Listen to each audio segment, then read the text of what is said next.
itong book, 50 each. So, 100 pesos yung buong volume na itong story nito. At anyways, yung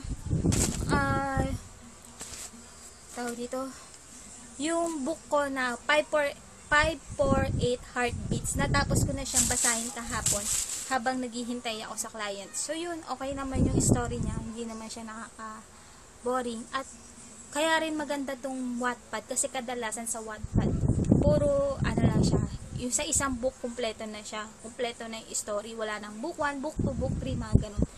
Bibihira lang din siguro yung may mga ganun. So if ever naman na meron siyang book 1 and 2, magkasama na siya doon sa nakabundle if ever na mag-sale siya, 'di ba? So yun yung maganda sa Wattpad.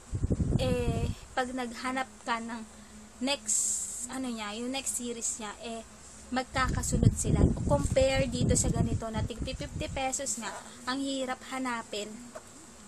Ayan, nakasil pa siya, naka-plastic pa kasi nga hindi ko pa siya nabubuksan. So nakahiligan ko siya ngayon bumili ng mga ganito. So if ever naman natapos ko na siyang basahin, yun yung mga hindi ko na alam kung paano gagawin ko.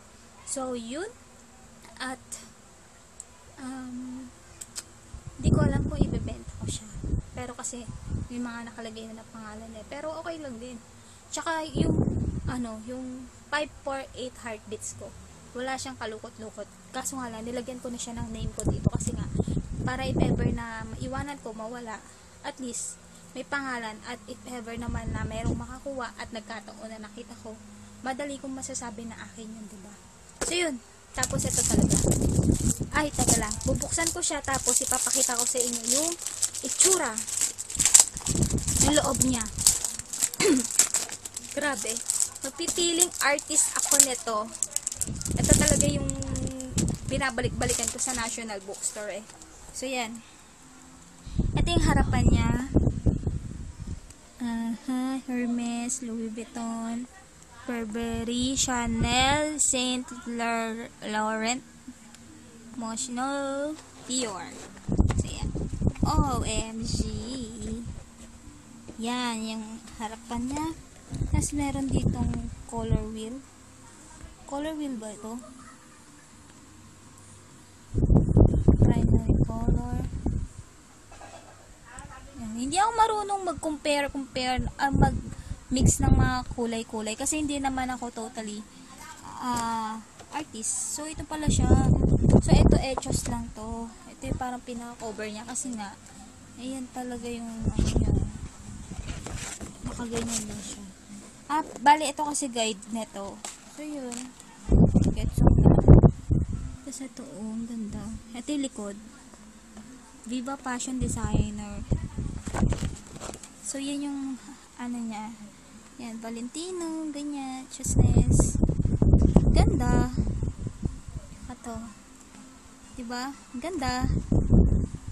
Jane Birkin. So, ito talaga yung nahanap ko. Yung mga fashion. O kaya yung parang yung abstract. Pero, mas bet ko to. Ito talaga yung pinaka-bet ko. So, yun. Itatry ko ng mag-coloring. So, i-end ko na yung vlog ko today. So, sana nag-enjoy kayo sa ginawa ko. At, yun lang din yun nga, katulad nga sinasabi ko na yun at yun lang din yung ginagawa ko every time na wala akong pasok. So if ever naman na hindi nyo ako nakikitaan ng mga kaibigan kasi kasi tayo ngayon Tuesday, so automatic lahat sila nasa work kasi kadalasan talaga na na rest day nila is Saturday or Sunday. So yun,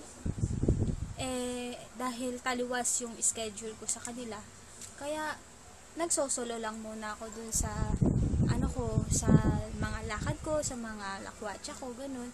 So if ever naman na makasama ko sila, ibablog ko sila. So yun. So thank you ulit. Bye.